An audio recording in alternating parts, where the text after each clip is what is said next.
नमस्कार। सुनिए जरा, मैं आपका स्वागत है। मेरा नाम है रोहित दुबे और मैं आपके लिए लाया हूं वर्चस्व का 22वां अध्याय, आमना सामना। इधर श्री प्रकाश ने लखनऊ में बड़े बिल्डरों और व्यवसायियों को पैसों के लिए फोन करना शुरू कर दिया था। संजय सेठ और सरना मार्बल वालों के यहां फोन किया तो वे लोग घबरा गए। उन्होंने सत्येंद्र वीर सिंह और राजेश पांडे से संपर्क कर पूरी बात बताई। संजय सेठ ने अपने फोन में कॉलर आईडी लगवा रखी थी, इसलिए उसे मोबाइल नंबर का ज्ञान हो गया था। मोबाइल नंबर से यह पता लगा कि यह सिम दिल्ली से लिया गया है। एक टीम लखनऊ से भेजी गई और दिल्ली में जहां से सिम लिया गया था वहां से जानकारी ली गई तो यह पता चला कि एक ही ड्राइविंग लाइसेंस पर 10 सिम लिए गए हैं। ड्राइविंग लाइसेंस पर अंकित नाम पते पर एसटीएफ के लोग गए तो यह नाम और पता दोनों ही फर्जी निकले। दिल्ली में ही 10 मोबाइल नंबरों के डिटेल निकाले गए, जिसमें बहुत सारे लखनऊ, गोरखपुर और बिहार के नंबर निकले। इन सभी नंबरों की एक साथ निगरानी करने के लिए एक टीम को दिल्ली में ही रोक दिया जाए। जिस नंबर पर ज्यादा बात हो रही हो उसको सुना जाना बहुत आवश्यक है, अरुण कुमार ने कहा। दिल्ली में मोबाइल डिटेल लेने और उसको सर्विलांस पर लगाने के लिए स्थानीय पुलिस की आवश्यकता महसूस होने लगी। अरुण कुमार ने डीसीपी क्राइम ब्रांच से बातचीत की। उन्होंने पूरी मदद करने का भरोसा भी दिलाया। इसी बीच सत्येंद्र वीर सिंह के जानने वाले एक inspector ACP PP Singh Delhi crime branch में ही थे और आजाद मंडी वाले थाने पर तैनात थे। उन्होंने पूरी मदद की और नंबर को सुनने की पूरी व्यवस्था भी की। कॉल डिटेल रिपोर्ट से यह स्पष्ट होता गया कि श्री प्रकाश किसी एक मोबाइल का इस्तेमाल नहीं करता था। वह मोबाइल बदल बदल कर लोगों से बात करने लगा था। लखनऊ और गोरखपुर के सारे नंबर और वह किसके नाम पर जारी हैं, इसका पता करने के लिए लखनऊ और गोरखपुर के लिए एसटीएफ की 2 टीमें रवाना की गईं और उनको बताया गया कि 2 दिन के भीतर संबंधित मोबाइल कंपनी से सारी डिटेल्स इकट्ठा करके मोबाइल प्रयोग करने वालों का नाम पता लेकर आए। दिल्ली वाली टीम ने उस दिन शाम को यह बता दिया कि इनकी लोकेशन दिल्ली में ही है। यह पता लगने के बाद कि साक्षी महाराज 1 हफ्ते के लिए बाहर गए हुए हैं, शिव प्रकाश फ्लैट पर जैसे ही लौट कर आया उसने अनुज और सुधीर से कहा, चलो अब लखनऊ चलते हैं। साक्षी का काम होना ही है, अब उसे कोई नहीं बचा सकता। चलो पहले एसटीएफ वालों से निपटते हैं। शाम को अपने सारे असलहे गाड़ी में लादकर सिएलो गाड़ी को वहीं दिल्ली में छोड़कर जैन से तीनों वापस लखनऊ आ गए।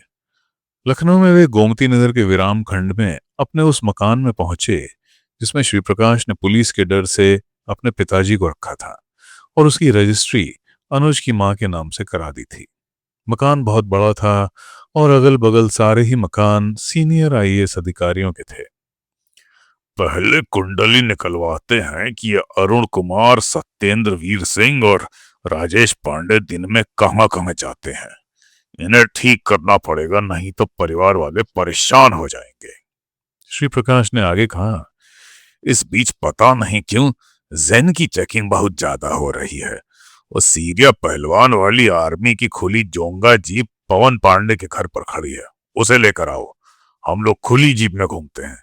आर्मी की जीप देखकर कोई पुलिस वाला चेकिंग के लिए नहीं रोकेगा। बस कैंटोनमेंट वाले इलाके में जाने की जरूरत नहीं है। 1 घंटे में सुधीर पवन पांडे के यहां से खुली जोंगा जीप लेकर आया। उस पर बहुत धूल मिट्टी जमी हुई थी। श्री प्रकाश ने कहा, इसकी सर्विसिंग इंदिरा नगर में मुनीश वाले सर्विस सेंटर में जाकर करवा लो। कल दिन में हम लोग इसी में घूमेंगे। भैया, लखनऊ की पुलिस ना पागलों की तरह हम लोगों को ढूंढ रही है। ऐसी खुली जीप में घूमना बहुत रिस्की है। सुधीर ने कहा, इन सालों के पास मेरा फोटो ही तो है। मैं तुमको कितनी बार बता चुका हूं कि फोटो देखकर भीड़ में आदमी को कोई नहीं पहचान सकता, जबकि देखे हुए आदमी को भीड़ में देखकर पहचाना जा सकता है। इसलिए बेफिक्र रहो, ना तो पुलिस रोकेगी ना पहचानेगी। श्री प्रकाश ने कहा। सुधीर इंदिरा नगर से जोंगा जीप की सर्विसिंग कराकर गोमती नगर आ गया। श्री प्रकाश, अनुज और सुधीर तीनों जीप पर बैठकर पहले हजरतगंज गए। वहां वुडलैंड वाली दुकान पर थोड़ी देर बैठे, फिर शिवसेना कार्यालय होते हुए कैपिटल तिराहे पर पीसीओ चलाने वाले अरशद मुश्ताक के यहाँ पहुंच गए। वहां उन्होंने अरशद से थोड़ी बात की और कुछ लोगों के बारे में जानकारी ली। श्री प्रकाश गाड़ी चला रहा था, अनुज बगल वाली सीट पर बैठा हुआ था और सुधीर क्रिकेट बैग में सारे असलहे लेकर पीछे बैठा हुआ था। श्री प्रकाश उधर से महानगर की तरफ आया और कहा, चलो एसटीएफ का ऑफिस देख कर आते हैं। भैया उधर मत जाइएगा, धीरेन्द्र को एसटीएफ वाले अपने साथ रखे हैं, कहीं धीरेन्द्र ने हमें पहचान लिया तो बड़ी मुश्किल होगी। सुधीर ने आशंकित होकर कहा, धीरेन्द्र अगर दिख गया तो वहीं साले को 50 गोलियां मारूंगा। श्री प्रकाश ने कहा, वही साला मुखबिरी कर रहा है, तभी पुलिस हम लोगों के पीछे पीछे ठिकाने पर पहुंची जा रही है। भैया पुलिस तो ऐसी जगह तक भी पहुंच गई जो धीरेन्द्र को भी नहीं पता थी। ऐसा लगता है कि पुलिस ना फोन से कुछ कारगुजारी कर रही है। सुधीर ने सशंकित होकर कहा। दिल्ली वाली टीम ने अरुण कुमार को बताया कि परसों शाम से ये लोग दिल्ली में नहीं है। मोबाइल कंपनी ने बताया है कि यह उत्तर प्रदेश में रोमिंग में है और रोमिंग की डिटेल उत्तर प्रदेश में ही मिल सकती है। अरुण कुमार ने राजेश पांडे को दिल्ली वाली टीम की बात बताई और पूछा, इसका पता कैसे लगेगा? सर अभी आधे घंटे में पता लग जाएगा। मैं उषा में राजेंद्र सिंह और एसआर में पवन को फोन कर देता हूँ, आधे घंटे में वे लोकेशन बता देंगे, राजेश ने कहा। करीब 1 घंटे बाद राजेश पांडे ने अरुण कुमार को बताया, सर राजेंद्र ने बताया है कि श्री प्रकाश परसों सुबह से यहीं लखनऊ में है। उसकी लोकेशन गोमती नगर, हजरतगंज, कैसरबाग और महानगर में रही है और अभी भी उसकी लोकेशन गोमती नगर में ही है। अरुण कुमार ने सत्येंद्र वीर सिंह, राजेश पांडे, उमेश, अविनाश सबको फौरन ऑफिस बुलवाया और कहा, सब लोग अलग अलग क्षेत्रों में जाकर घूमिए। जिस क्षेत्र की करंट लोकेशन मिलेगी वहां पर लखनऊ पुलिस की सहायता से बैरियर लगाकर चेकिंग करिए।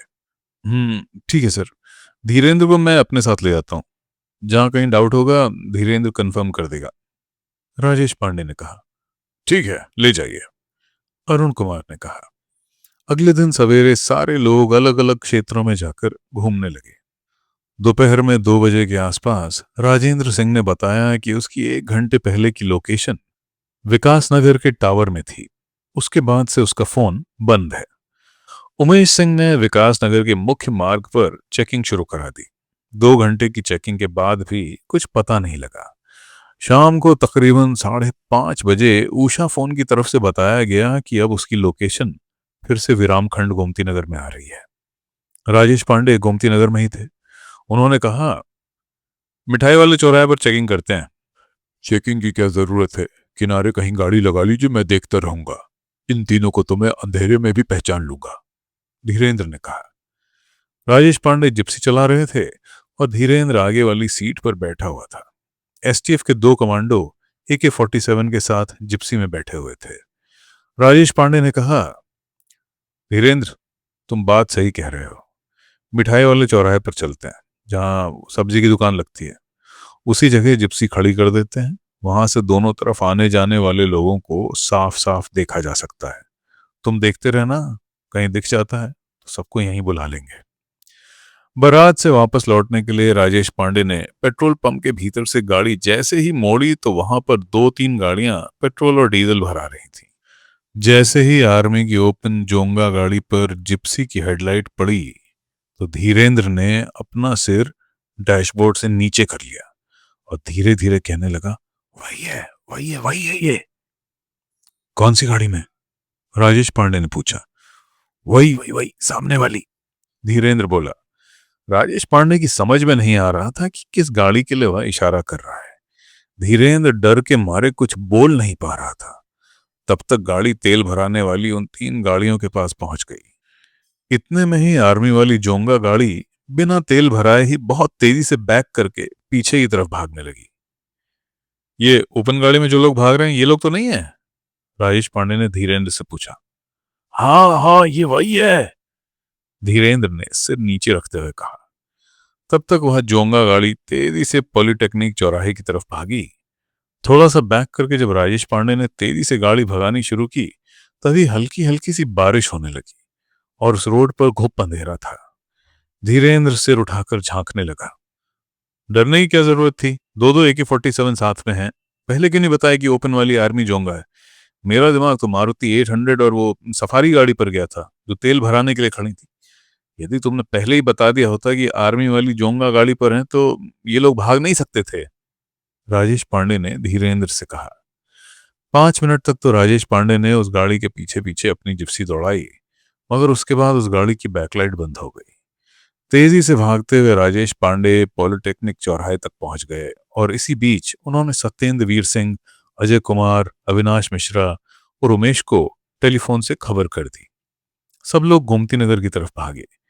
पूरी रात गोमती नगर को चारों तरफ से घेर कर आर्मी की ओपन जोंगा की तलाश करते रहे। सुबह हो गई लेकिन कुछ पता नहीं लगा। निराश होकर सब लोग वहीं से ऑफिस पहुंचे। पहली बार श्री प्रकाश शुक्ला से STF की टीम का आमना सामना हुआ था। अरुण कुमार ने पूरा घटनाक्रम पूछा। राजेश पांडे पर थोड़ी सी नाराजगी भी व्यक्त की और कहा कि हेडलाइट के सामने पड़ गया था तो उसी समय AK-47 से बर्स्ट फायर खोल देना चाहिए था। बहुत होता तो पब्लिक का एक आध आदमी मारा जाता। राजेश पांडे चुपचाप सारी बात सुनते रहे। कुछ अधिकारियों ने यह भी कहा कि मैं होता तो श्री प्रकाश निकल नहीं सकता था। तब राजेश पांडे ने बताया, धीरेन्द्र ने ही सबसे पहले देखा सर, और देखते ही अपना सिर डैशबोर्ड के नीचे कर लिया। मैं पेट्रोल पंप पर से गाड़ी मोड़कर मिठाई वाले चौराहे पर जाने की जल्दी में था। धीरेन्द्र ने सिर नीचे करके हूं हूं करना शुरू किया। तब मेरा ध्यान धीरेन्द्र पर गया। मैंने पूछा क्या बात है? धीरेन्द्र सिर्फ इतना बोला कि वही है वही है। इतनी देर में मैंने अपनी पिस्टल भी निकाल ली थी। मैंने जोर से पूछा कौन सी गाड़ी में, लेकिन धीरेन्द्र के मुंह से आवाज नहीं निकली, क्योंकि मैं सोच भी नहीं सकता था कि वो ओपन जीप में होगा। इतनी ही देर में वो पलक झपकते गाड़ी लेकर फैजाबाद रोड की तरफ भागा। जब वह काफी दूर निकल गया तब धीरेन्द्र ने सिर ऊपर उठाया और बताया कि ओपन जीप में तीनों थे। जब तक मैं भागता वे काफी दूर निकल गए थे और अपनी बैकलाइट भी ऑफ कर दी थी। मेरी समझ में यह नहीं आया कि ये धीरेन्द्र इतना क्यों डर गया। यह सुनकर सब लोग चुप हो गए। सवेरे से ही उषा फोन और SR फोन को टेलीफोन करके मोबाइल फोन की लोकेशन जानने की कोशिश की जाने लगी, लेकिन सब जगह से यही जवाब आया कि अब फोन बंद है। शाम को 7 बजे के बाद से कोई लोकेशन नहीं मिली है। अरुण कुमार ने SSP लखनऊ से बात करके पूरे जिले में आर्मी की ओपन जोंगा गाड़ी तलाश करने के लिए जगह जगह टीमें लगवा दी। चेकिंग करानी शुरू की और चेकिंग के लिए यह भी निर्देशित किया गया कि गोमती नगर में बड़े बंगलों के भीतर भी यदि गाड़ी कवर करके रखी गई हो तो उसे भी चेक करें।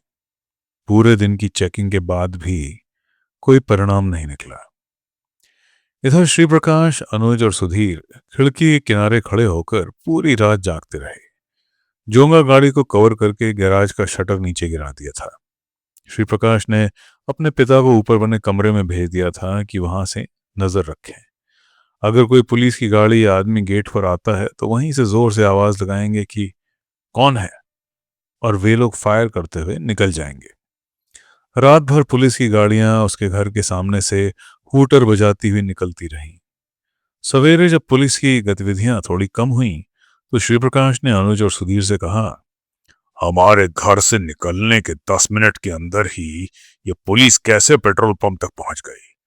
कुछ ना कुछ तो गड़बड़ है।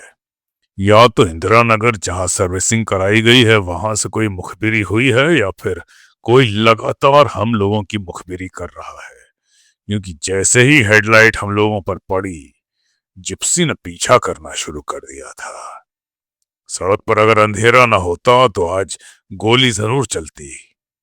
फिर पूछा, किसी ने देखा कि कौन कौन था उसमें? हाँ भैया, मैं ठीक सामने था।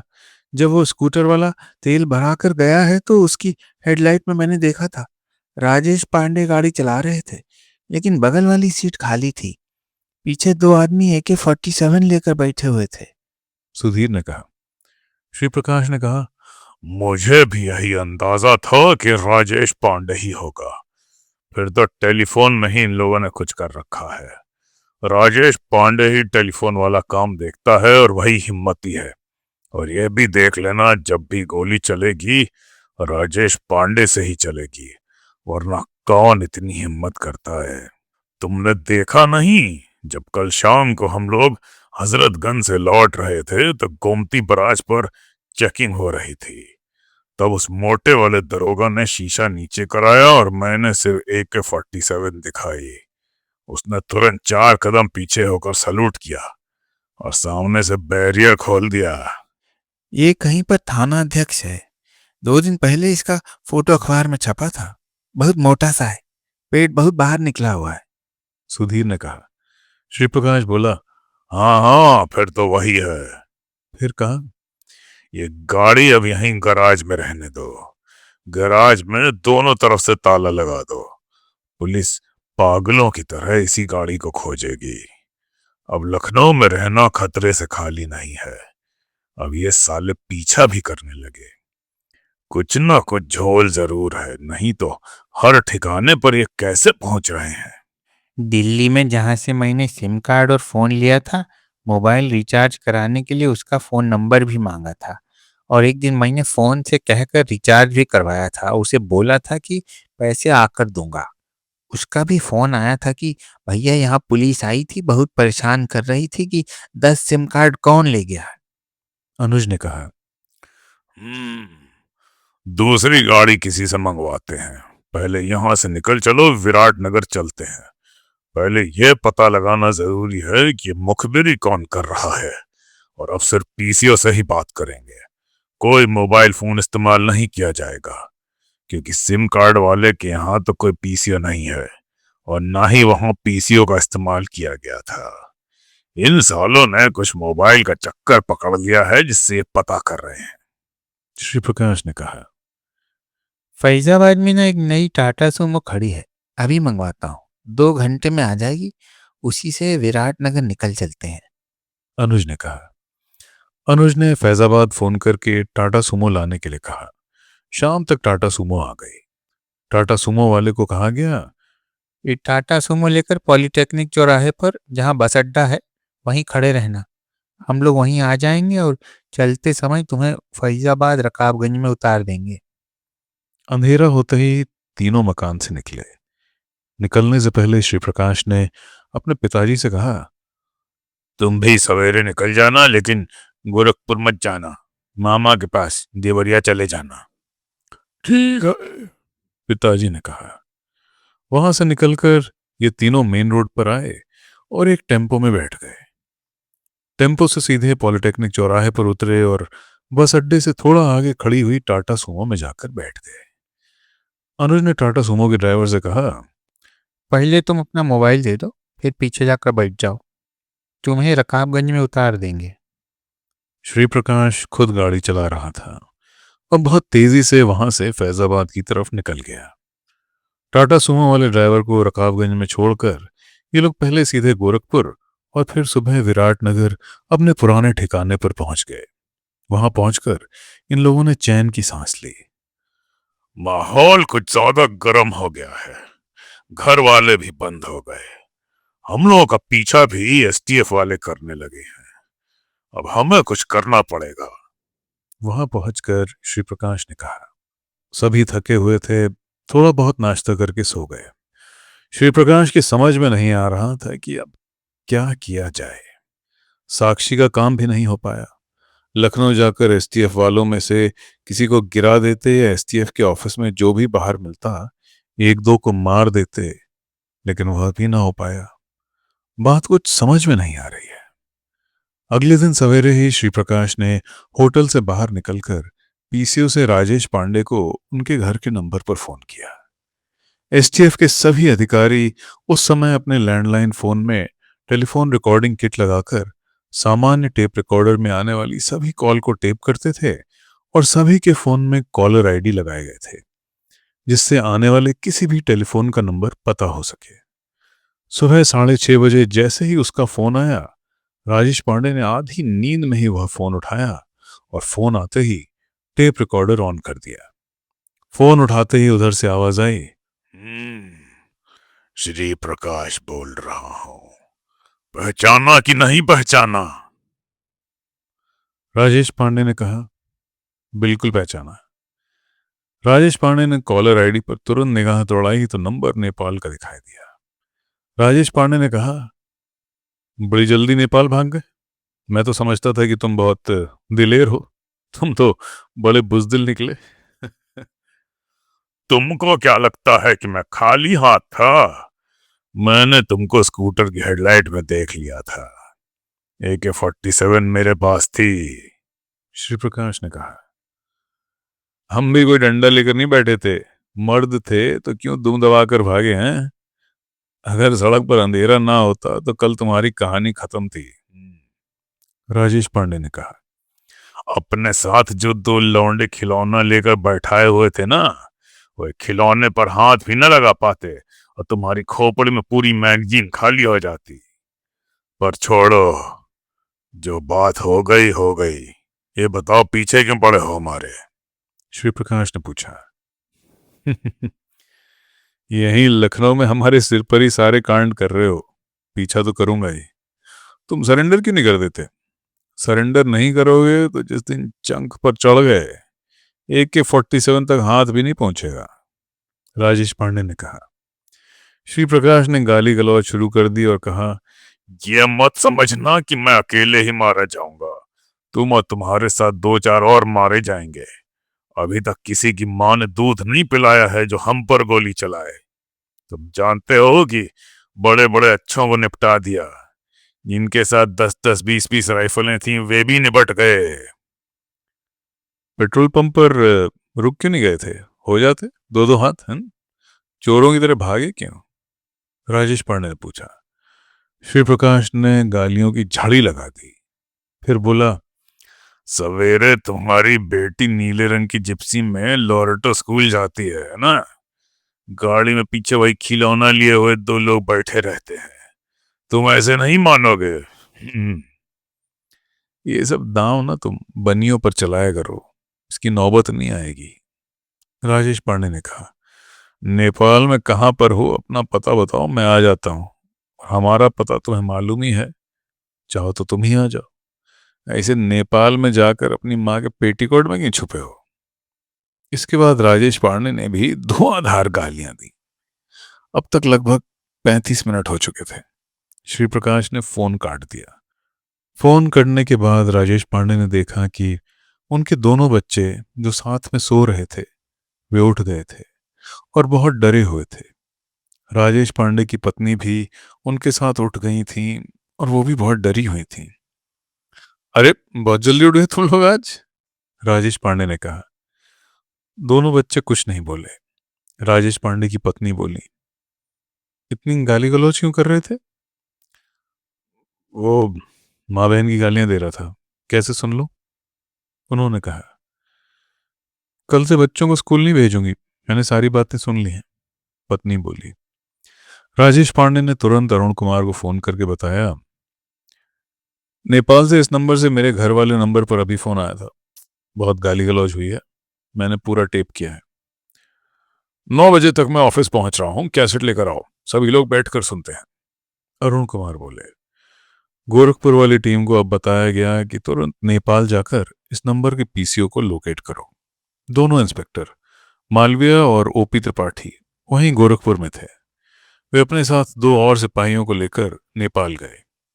नेपाल के बॉर्डर पर पड़ने वाले थानों को नंबर की जानकारी दी तो वहां के लोगों ने तुरंत बताया कि ये विराटनगर का नंबर है। दोनों इंस्पेक्टर विराटनगर के लिए रवाना हो गए और शाम तक विराटनगर पहुंच गए और ढूंढते ढूंढते रात में PCO भी ढूंढ लिया। PCO वाले से पूछा कि सुबह 6:30 बजे इंडिया कॉल की गई थी, किन किन नंबरों पर की गई थी? अगर रजिस्टर में हो तो दिखा दो।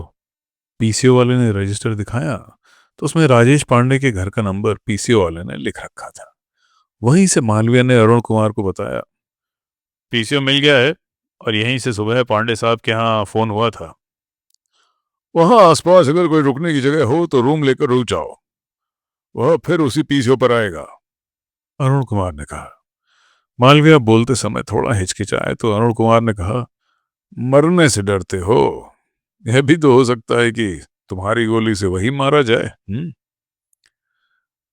सर, नेपाल में संभव नहीं है, मालवीय बोले। सब संभव है, अपनी पर आ जाए तो बेहिचक गोली चला देना, हम लोग आ जाएंगे। नेपाल पुलिस से बात कर ली जाएगी। इस समय उत्तर प्रदेश का सबसे बड़ा इनाम इसी के सिर पर है। अरुण कुमार बोले। ठीक है सर, मालवीय बोले। पीसीओ से काफी दूर एक छोटा सा होटल था, वहीं पूरी टीम रुक गई। यह तय हुआ कि एक एक आदमी पीसीओ खुलने से पीसीओ बंद होने तक आसपास किसी दुकान पर बैठकर सिर्फ यह देखेगा कि यदि श्री प्रकाश आता है तो हुलिये से पहचानने की कोशिश की जाए और वह कहाँ रुका है उसके पीछे पीछे जाकर वहां तक पीछा किया जाए। तीसरे दिन सुबह 7:30 बजे के आसपास श्री प्रकाश फिर अकेले टाटा सुमो से उसी पीसीओ पर पहुंचा और पीसीओ के भीतर जैसे ही घुसा, पीसीओ वाले ने पूछा, आप लखनऊ फोन करेंगे क्या? तुम्हें कैसे मालूम? श्री प्रकाश ने पूछा। परसों सवेरे आपने जो फोन किया था ना, उसको पूछते हुए 4 लोग आए थे। यूपी के पुलिस वाले लग रहे थे। पीसीओ वाले ने कहा। इतना सुनते ही श्री प्रकाश कूदकर टाटा सुमो पर बैठा और वहां से तेजी से निकल गया। पीसीओ से थोड़ी दूर सामने वाली पटरी पर चाय की दुकान में जो सिपाही बैठा था, वह जब तक कुछ समझ पाता तब तक टाटा सुमो वहां से निकल चुकी थी।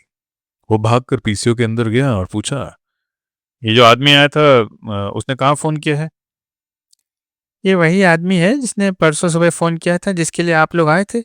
जब मैंने उसको बताया कि आप लोग यहाँ पर उसके बारे में पूछने आए थे, तो बिना फोन किए तुरंत गाड़ी में बैठकर भाग गया। मैंने उसकी टाटा सुमो का नंबर नोट किया है, आप चाहें तो इसे ले लें। पीसीओ वाले ने बताया। निगरानी करने वाला सिपाही भागकर होटल पहुंचा। उसने पूरी बात बताई। मालवीय ने तुरंत अरुण कुमार को फोन करके बताया तो अरुण कुमार बहुत नाराज हुए और बोले, मैंने कहा था कि वो आएगा, 2 दिन भी कायदे से निगरानी नहीं कर पाए। अगर तुम लोग अलर्ट होते तो आज वो जरूर हमारे हत्थे चढ़ जाता। इस टाटा सुमो के नंबर का वहां पर पता कीजिए कि वो कहाँ की है और किसकी है, और वो अब दोबारा वहां कभी नहीं आएगा। इसलिए वापस गोरखपुर आ जाइए, फिर कहीं से फोन होगा तो बताया जाएगा। श्री प्रकाश टाटा सुमो लेकर होटल पहुंचा और वहां तेजी से कमरे में जाकर सारा सामान बटोर कर रखने लगा। उसने सुधीर और अनुज से कहा, तुरंत सामान गाड़ी में रखो, 10 मिनट के भीतर यहां से निकलो। सुधीर और अनुज भौचक्के रह गए कि यहां नेपाल में ऐसी कौन सी आफत आ गई। कितने कितने दिनों से हम लोग यहां रुकते रहे हैं। जल्दी से सामान टाटा सुमो में लाद कर विराटनगर से निकलकर श्री प्रकाश रक्सौल के रास्ते से बिहार की तरफ जाने लगा। जब बिहार के अंदर घुस गया तब सुधीर ने पूछा, भैया ये नेपाल में क्या हुआ? नेपाल में तो कभी कोई दिक्कत नहीं हुई। बात कुछ समझ में नहीं आ रही है कि कैसे पुलिस पीछे पीछे पहुंच रही है। श्री प्रकाश आश्चर्यचकित था। अब तो मोबाइल पर बात करना भी बंद कर दी है। मैं जैसे ही पीसीओ पर पहुंचा वैसे ही पीसीओ वाले ने बताया कि परसों जिस नंबर पर मैंने फोन किया था उसकी पूछताछ करने पुलिस वाले आए थे। क्या हुलिया बताया? परसों वहां से किससे बात हुई थी? सुधीर ने पूछा। श्री प्रकाश ने बताया, अरे उसी साले राजेश पांडे से बात की थी मैंने। जो हुलिया बताया है पीसीओ वाले ने वो राजेश पांडे का तो नहीं है। समझ में नहीं आ रहा है किसका हुलिया है। उसने बताया कि वो पुलिस वाले यूपी के थे। फिर आगे बताया, लखनऊ में पुराने वाले घर का ताला तोड़कर जिप्सी और काफी सामान ले गए। मोकामा में बस बच ही गए। उस दिन गोमती नगर वाले पेट्रोल पंप पर वो साला राजेश पांडे आ गया था। नेपाल में थोड़ा सुकून के लिए आए थे कि कुछ आगे का प्रोग्राम बनाएंगे। 2 दिन के भीतर ही साले वहां भी पहुंच गए। बात समझ में नहीं आ रही है कि इतनी सटीक सूचना इन सालों को कहां से मिल रही है। इन चारों जगहों पर सिर्फ एसटीएफ वाले ही पहुंच रहे हैं, पुलिस कभी नहीं पहुंच पाई। अब किसी भी पुराने वाले कांटेक्ट वाली जगह पर हम लोग नहीं जाएंगे और ना ही मोबाइल फोन से बात करेंगे। अगर बहुत जरूरी बात करनी होगी तो पीसीओ से बात करेंगे। ऐसा तो बहुत मुश्किल हो जाएगा। चलो 15-20 और सिम कार्ड खरीद लेते हैं। किसी भी सिम कार्ड पर 1 घंटे से ज्यादा कोई बात ना करे। नंबर पता ढूंढ कर आते आते 1 घंटे से ज्यादा का ही समय लगेगा। और दूसरी बात, जब बात करनी हो तो गाड़ी में बैठकर 10-15 किलोमीटर दूर जाकर ही बात करना ठीक होगा। अनुज ने सुझाव दिया। अब मेरी समझ में आ गया कि इन सालों ने आनंद पांडे को कैसे पकड़कर मारा होगा। आनंद भी ना भैया दिल्ली आने के बाद मोबाइल पर बहुत बात करता था। बिल्कुल उस सटीक जगह पर यही राजेश पांडे सत्येंद्र वीर सिंह को लेकर पहुंच गया था और इन्हीं सालों ने पकड़कर उसे मार भी दिया। अब सावधानी बरतनी बहुत जरूरी है। सुधीर बोला। श्री प्रकाश ने कहा, ये अकेले राजेश पांडे के बस का नहीं है। मुख्यमंत्री और एसटीएफ का एसएसपी एक ही लाइन के हैं। ये किसी की नहीं सुनते। ये जो कहते होंगे नीचे वाले साले वही तो करेंगे।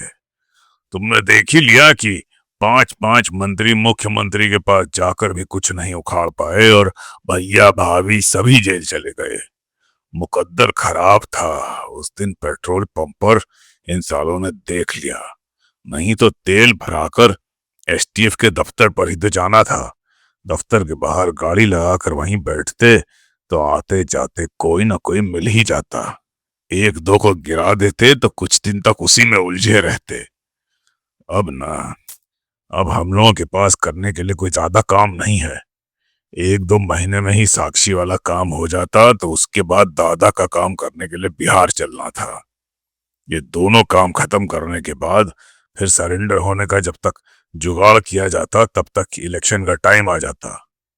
लेकिन पिछले 1 महीने से कोई भी काम सीधे सीधे नहीं हो पा रहा है। लखनऊ में जिन जिन को पैसों के लिए फोन किया, ऐसा लगता है नंबर वहीं से ये सब ले लेते हैं और फिर पीछा करना शुरू करते हैं। इन सालों से बात करने के लिए ऐसी जगह से बात की जाए जहां पहुंचने में इन्हें 1-2 दिन लगे। बिहार में ही ऐसी जगह तलाशते हैं जहां से बात करके वापस पटना पहुंचा जा सके। जब तक ये सब पीसीओ का पता लगाकर पहुंचेंगे तब तक हम लोग दूसरी जगह पहुंच जाएंगे। भैया यहाँ तक तो आए ही हैं, तो चलिए अररिया होते हुए चलते हैं। वहां रहने का ठिकाना भी ढूंढ लेंगे और पीसीओ भी मिल जाएगा। सुधीर ने कहा। ठीक है, कहते हुए श्री प्रकाश वहां से अररिया के लिए चल दिया। अररिया पहुंचकर वहां अच्छे होटल की तलाश की, लेकिन कोई भी अच्छा होटल नहीं मिला। एक छोटे से होटल प्रकाश में सभी रुक गए और वहीं रात में रुकने की सभी ने इच्छा जताई। सवेरे उठकर श्री प्रकाश सुधीर को लेकर पीसीओ की तलाश में गया। अररिया के मुख्य बाजार में बहुत सारे पीसीओ एक लाइन में बने हुए थे। सुधीर ने कहा, बहुत पीसीओ हैं यहाँ पर। यहाँ होटल के बहुत नजदीक है, यहाँ से बात नहीं करेंगे। कल तक साले सूंघते सूंघते यहाँ भी पहुंच जाएंगे। शहर के बाहर निकलो, वहां तलाश करते हैं, श्री प्रकाश ने कहा। 4-5 किलोमीटर बाहर जाकर हाईवे के किनारे एक ढाबे पर एक पीसीओ मिला। श्री प्रकाश ने सुधीर को गाड़ी पर ही बैठे रहने को कहा और जाते जाते बोला, आने जाने वालों पर निगाह रखना। मैं बात करके आता हूं। श्री प्रकाश ने वहां से सूरज भान को फोन मिलाया। थोड़ी देर बाद सूरज भान लाइन पर आ गया। श्री प्रकाश ने कहा, दादा, पिछले 15-20 दिनों से बहुत परेशान हूं। ये एसटीएफ वाले हर जगह पहुंच जा रहे हैं। एसटीएफ क्या होता है? सूरज भान ने पूछा। अरे, मुख्यमंत्री ने छांटे हुए पुलिस वालों की एक छोटी सी फोर्स बनाई है जो सिर्फ हमारे पीछे पड़ी हुई है। दादा, आप जानते हो कि इतने दिनों से हम लोग काम कर रहे हैं। हम लोगों तक वारदात के महीनों बाद भी पुलिस नहीं पहुंच पाती थी। अब ये बाहर निकलने के आधे घंटे बाद ही पहुंच जा रहे हैं। कुछ समझ में नहीं आ रहा है। मैंने फोन इसलिए किया है कि मैं अपना मोबाइल बंद रखूंगा। कहीं बहुत जरूरी हुआ तो आपसे बात करने के लिए किसी पीसीओ से या फिर नया सिम कार्ड लेकर बात करूंगा। मेरा फोन उठा लीजिएगा, श्री प्रकाश ने कहा। अभी कहाँ हो तुम? सूरज भान ने पूछा। अभी तो मैं नेपाल से अररिया आया हूं, श्री प्रकाश ने बताया। वह विराटनगर वाले होटल का सौदा फाइनल कर दिया है। जो पैसा तुम्हारा मेरे पास है उसी में वह होटल हो जाएगा। कागज पत्तर बनकर तैयार हो गए हैं। मालिक को पैसा देना है और होटल तुम्हारे किसी भाई के नाम खरीदवा देता हूँ। पैसा मिलते ही वो होटल खाली कर देगा तो 2-4 लोगों को यहीं बुलवा लेना, ठीक है? 10-12 लाख रुपए रंगाई पुताई में खर्च होगा, फिर ये होटल चलेगा। इन सालों ने इसका रख रखाव कायदे से नहीं किया और फ्री में रहने वाले लोगों की संख्या बढ़ती गई, इसीलिए होटल नहीं चला पाए। होटल हम लोगों के पास रहेगा तो कोई भी फ्री में रहने वाला नहीं आएगा। धीरे धीरे आसपास जो छोटे मोटे 3 होटल हैं उन्हें भी खरीद लिया जाएगा। एक परमानेंट ठिकाना नेपाल में बनाना बहुत जरूरी है। मिर्जा दिलशाद बेग के मरने के बाद उसके आदमी भी इधर उधर मारे मारे फिर रहे हैं और इधर तुम्हारे और हमारे यहाँ भी पुलिस ने बहुत तेजी पकड़ी है। ब्रज बिहारी की हत्या के बाद हमारे यहाँ लालू यादव भी पगला गए हैं। सूरज भान ने विस्तार से अपनी योजना बताई। दादा, आपने बहुत पहले अररिया का भी एक काम बताया था, श्री प्रकाश ने कहा। हाँ, बिल्कुल सही कहा तुमने, सूरज भान ने कहा। वहां नेपाल बॉर्डर से माल पार कराने वाले हमारे आदमियों को उसने बहुत परेशान किया है। वहीं अररिया में ही उसका ऑफिस भी है। यहाँ कोई आदमी पहचानने वाला दे दीजिए, लगे हाथों उसका भी काम निपटा देते हैं, श्री प्रकाश ने कहा। अभी तुम परेशान मत हो, मुकामा आ जाओ, सूरज भान ने कहा। कुछ दिन आराम कर लो फिर चले जाना। नहीं दादा, अभी नहीं आऊंगा, श्री प्रकाश ने कहा। अब अगर शांत बैठ जाऊंगा तो ये एसटीएफ वाले और चढ़ाई करेंगे। अररिया में कोई आदमी बताओ, इस समय काम करना बहुत जरूरी है। लगता है कामाख्या माता कुछ नाराज चल रही हैं। इधर काफी दिनों से मैंने नरबली नहीं किया है। कामाख्या माता को बलि ही चाहिए। जब तुम मोबाइल इस्तेमाल नहीं कर रहे हो तो तुमसे कोई कैसे संपर्क करेगा, सूरज भान ने पूछा। अपने आदमी को घंटा घर चौराहे पर भेजिए और पूछकर हमें बताइए वो क्या कपड़ा पहने हुए है। मैं खुद जाकर उसे वहां से ले लूंगा। मैं अभी आधे घंटे बाद आपको फोन करूंगा, श्री प्रकाश ने कहा। काफी लंबी बातचीत होने के बाद श्री प्रकाश ने फोन काट दिया और पीसीओ के गेट पर आकर सुधीर से इशारे में पूछा, कोई है कि नहीं? आ सकते हो, सुधीर ने इशारा किया। श्री प्रकाश फिर गाड़ी में बैठा और वहां से तेजी से निकला। मुख्य मार्ग पर 15-20 किलोमीटर तक तेज रफ्तार में गाड़ी चलाता रहा। सुधीर ने पूछा, भैया अनुज को वहां छोड़कर इधर कहाँ चल रहे हैं? कहीं जा नहीं रहे हैं, दूसरा पीसीओ ढूंढना है। इस पीसीओ पर दोबारा नहीं जाएंगे। जिससे बात करनी है उसने आधे घंटे बाद फोन करने को कहा है। आगे कहीं पीसीओ दिखता है तो बताना, मैं अभी ध्यान से देख रहा हूं, श्री प्रकाश ने कहा। थोड़ा आगे निकलकर एक पीसीओ पर श्री प्रकाश ने अपनी गाड़ी रोक दी और उतरकर पीसीओ में गया। फिर से सूरज भान को फोन किया। सूरज भान ने बताया, घंटा घर से थोड़ी दूर पर जूते की एक दुकान है, उसके बाहर आदमी खड़ा हुआ है। उसको मैंने बता दिया। वो लाल रंग की कॉमरेड टोपी लगाए हुए होगा, उसका नाम चंदन है, वह बता देगा। ठीक है दादा, कहकर श्री प्रकाश वहां से सीधे घंटा घर पहुंचा। जूते की दुकान के सामने एक आदमी लाल टोपी लगाए हुए खड़ा था। श्री प्रकाश ने गाड़ी पीछे खड़ी करके उसके पास जाकर पूछा, चंदन हो? उसने कहा, हाँ। फिर उसने पूछा, आप अशोक सिंह भैया हैं? हाँ, चलो गाड़ी पर चलते हैं। तुम्हें पता है ना कि क्या करना है? श्री प्रकाश ने पूछा। हाँ, दादा ने सब बता दिया, आप आइए, चंदन ने कहा। उसे गाड़ी में बिठाकर निकल पड़ा। करीब 1 किलोमीटर चलने के बाद बालू और सीमेंट की एक बहुत बड़ी दुकान थी जिसमें कुछ लोग बैठे हुए थे। चंदन ने गाड़ी के भीतर से इशारा किया। ये उसका कार्यालय है और वो बाहरी कुर्सी पर बैठा हुआ है। इनमें से कौन वाला है? श्री प्रकाश ने पूछा। तब तक गाड़ी आगे निकल गई थी।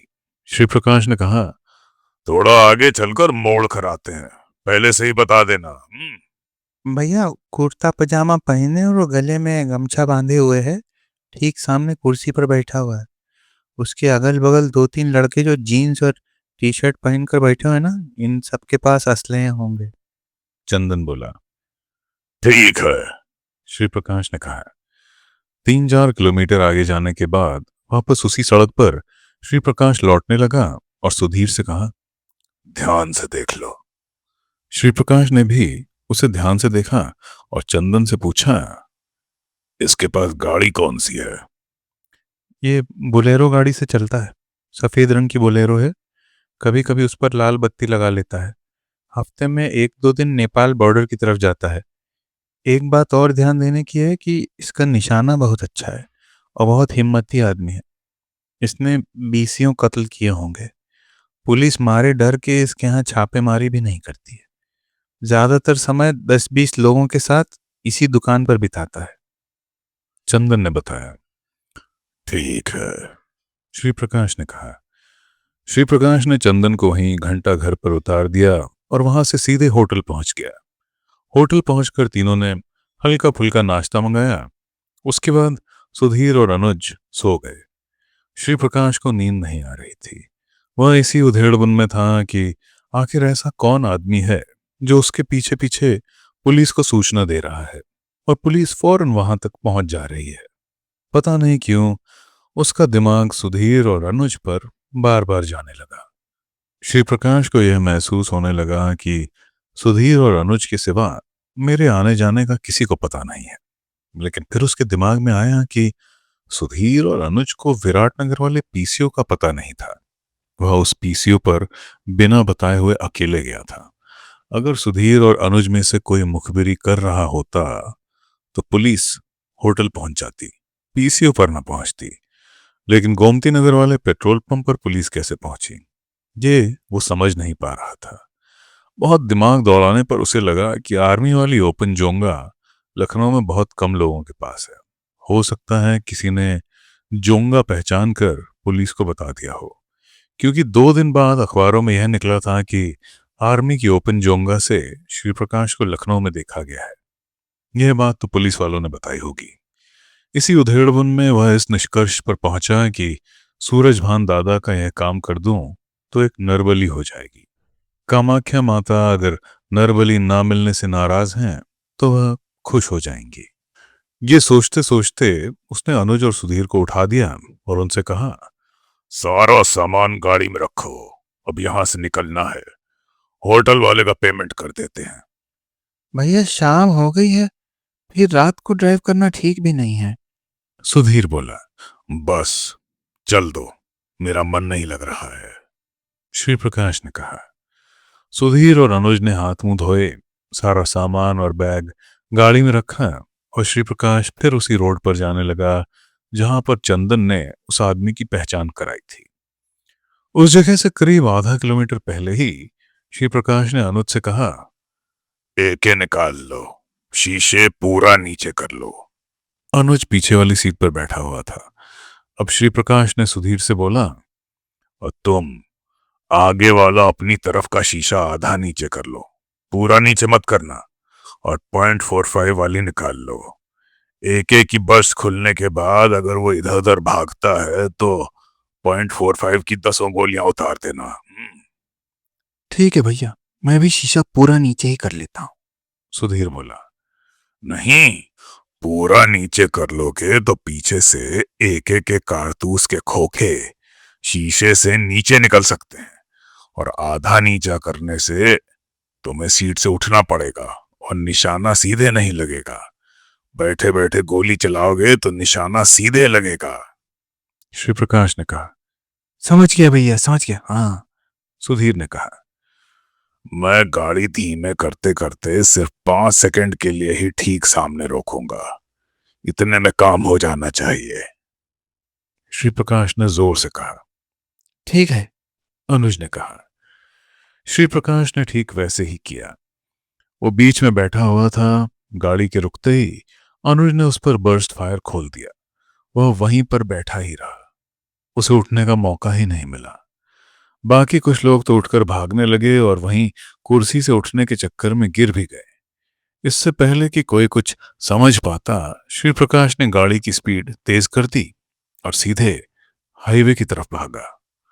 तुमने फायर क्यों नहीं किया? श्री प्रकाश ने सुधीर से पूछा। भैया, अनुज भाई की एक भी गोली बाहर नहीं गई। सारी 25 की 25 उसकी बॉडी पर है। अपनी जगह से हिल भी नहीं पाया। मैंने देख लिया। फिर कारतूस खराब करने से क्या फायदा? सुधीर ने कहा। थोड़ी ही देर में गाड़ी हाईवे पर पहुंच गई। श्री प्रकाश ने अनुज से पूछा, पीछे कोई गाड़ी तो नहीं है? कोई गाड़ी नहीं है। अभी तो साले गाड़ी स्टार्ट भी नहीं कर पाए होंगे। अनुज ने जवाब दिया। श्री प्रकाश ने गाड़ी बाएं मोड़ ली, फिर सीधे नेपाल की तरफ जाने लगा। सुधीर ने पूछा, भैया, फिर विराटनगर चलना है क्या? नहीं, अब उधर सीधे नहीं जाना है। पुलिस वाले वहां महीनों डेरा डाले रहेंगे। अब हम लोग सीधे दिल्ली चलेंगे। श्री प्रकाश ने कहा। हाँ भैया, 15-16 घंटे लगेंगे। अनुज ने कहा। कोई बात नहीं है, श्री प्रकाश ने कहा। वहां से तीनों लोग अगले दिन सुबह 9 बजे के आसपास दिल्ली के अपने ठिकाने पर पहुंच गए। श्री प्रकाश ने कहा, अनुज भाई, तीनों लोगों का खाना ले आओ। तब तक हम लोग नहा धो लेते हैं। खाना खाकर सोएंगे, बहुत ज्यादा थक गए हैं। ठीक है, जाता हूं। अनुज ने कहा। जब तक अनुज खाना लेकर आया, सुधीर और श्री प्रकाश नहाकर निकल आए थे। अनुज नहाने चला गया। फिर तीनों ने बैठकर खाना खाया। असलहे वाले बैग को पलंग के नीचे रखकर तीनों सो गए। अगले दिन श्री प्रकाश ने कहा, अब हम लोग किसी फोन का इस्तेमाल नहीं करेंगे। कम से कम अपने फ्लैट पर रहते हुए कोई भी फोन का इस्तेमाल नहीं करेगा, और ना ही किसी पीसीओ पर जाकर कोई फोन से बात करेगा। जब भी हम लोग को बात करनी होगी, अपनी गाड़ी से यहां से 10-20 किलोमीटर दूर जाकर ही सड़क के किनारे गाड़ी खड़ी करके बात करेंगे। भैया, रोज कुंडली वाले लौंडों से और अखबार वाले लड़के से तो बात करनी ही पड़ेगी। सुधीर ने कहा। बिल्कुल बात करनी पड़ेगी। अभी हम लोग नाश्ता करने अपनी गाड़ी से चलेंगे। नाश्ता करने के बाद 20-25 किलोमीटर दूर जाकर गाड़ी में ही कहीं से बात करेंगे, श्री प्रकाश ने कहा। नाश्ता करने के बाद तीनों निकल गए। दिल्ली मथुरा हाईवे तक गए और वहीं एक ढाबे के सामने गाड़ी खड़ी करके लड़कों से बात करनी शुरू की। श्री प्रकाश ने पूछा, कोई विशेष बात? अखबार के एक लड़के ने बताया, हाँ, डीजीपी का बयान छपा है कि हमारी एसटीएफ इस गैंग पर काम कर रही है और हमें जल्दी ही सफलता मिलेगी। पायनियर में एक खबर और छपी है। वो पटना से छपी हुई बहुत छोटी सी खबर है कि अररिया के किसी बड़े नेता की AK-47 से हत्या कर दी गई है। अच्छा, ये खबर लखनऊ में छपी है? श्री प्रकाश ने पूछा। हाँ, लखनऊ में छपी है, लड़के ने बताया। अच्छा। श्री प्रकाश ने अनुज से पूछा, वो पायनियर वाला जो पत्रकार है, वो हम लोगों की सही सही खबर लिखता है, उसका क्या नाम है? दीपक शर्मा नाम है उसका। अनुज ने कहा। मैंने उसका नंबर लेने को कहा था, तुम्हारे पास है? श्री प्रकाश ने पूछा। हाँ है। अनुज ने वह नंबर बताया। थोड़ी देर में श्री प्रकाश ने दीपक शर्मा को फोन किया और कहा, आप सही खबर लिखते हैं। आपको एक खबर बता रहा हूं, लिख दीजिएगा। बताइए। दीपक ने कहा। श्री प्रकाश ने अररिया में हुई पूरी घटना का हवाला दिया। दीपक ने जो सवाल पूछे, उसने एक एक सेकंड की बात बताई। दीपक ने कहा, भाई, जो हो चुका है वो हो चुका है। आगे का बताइए कि अब आपका अगला टारगेट कौन है? अगला टारगेट बहुत बड़ा है, पूरी सरकार हिल जाएगी, श्री प्रकाश ने बताया। कुछ मोटा मोटा इशारा बताइए कि कौन हो सकता है? दीपक ने पूछा। लिखोगे तो नहीं? श्री प्रकाश ने जवाब में सवाल पूछा। बिल्कुल लिखूंगा, जो आप बताएंगे वो लिखूंगा जरूर। हमारी तो रोजी रोटी है, खबर लिखूंगा तभी अखबार बिकेगा। दीपक शर्मा ने उत्तर दिया। फिर नाम नहीं बताऊंगा, श्री प्रकाश ने कहा। बस ये समझ लो कि मुख्यमंत्री का सबसे करीबी आदमी है। कुछ और इशारा करिए, हो सकता है कि मैं समझ ही जाऊं। दीपक शर्मा ने कहा। श्री प्रकाश जोर जोर से हंसने लगा, फिर बोला, दीपक भाई, थोड़ी बहुत अकल हम लोगों के पास भी है। माना बहुत पढ़ा लिखा नहीं हूं, लेकिन गढ़ा हूं। नाम मत पूछिए। बिल्कुल ठीक है। दीपक शर्मा ने कहा। एक वादा करता हूं कि टारगेट गिराने के बाद सबसे पहले आपको बताऊंगा। नहीं तो साले बहुत बैठे हुए हैं अपना नाम चिपकाने के लिए, अखबारों में छपवाने लगते हैं। शिव प्रकाश ने कहा। जी ठीक है। दीपक ने कहा। श्री प्रकाश ने फोन काट दिया। गाड़ी में बैठे अनुज ने फोन कटते ही श्री प्रकाश से कहा, भैया ये गलती क्यों की आपने? ये अखबार वाले हैं, इनका कोई भरोसा नहीं है। ये अभी तुरंत पुलिस को बताएंगे, आपका नंबर भी पुलिस फिर ट्रेस कर लेगी। अभी थोड़ी देर में ही यहाँ भी पुलिस पहुंचेगी। मोबाइल फोन में कुछ तो गड़बड़ है। आप जैसे ही फोन करते हैं, थोड़ी देर बाद पुलिस आ जाती है। मैंने भी गोरखपुर में पुलिस वालों से बातचीत की थी कि बिना तार की कटियां लगाए पुलिस फोन को रिकॉर्ड कर सकती है क्या? क्योंकि मोबाइल फोन में तो कोई तार नहीं लगा होता, फिर इसको कैसे रिकॉर्ड करके पता करते हैं? तो लोगों ने बताया कि एसटीएफ वाले कुछ करते हैं। मैंने पूछा, एसटीएफ में कौन ये काम करता है? तो लोगों ने बताया कि ये काम राजेश पांडे ही करता है। उसके पास कोई मशीन है जिससे वो मोबाइल के नंबर सुनता है। सब बकवास है, श्री प्रकाश ने कहा। बिना तार की कटिया लगाए कोई फोन टेप नहीं कर सकता।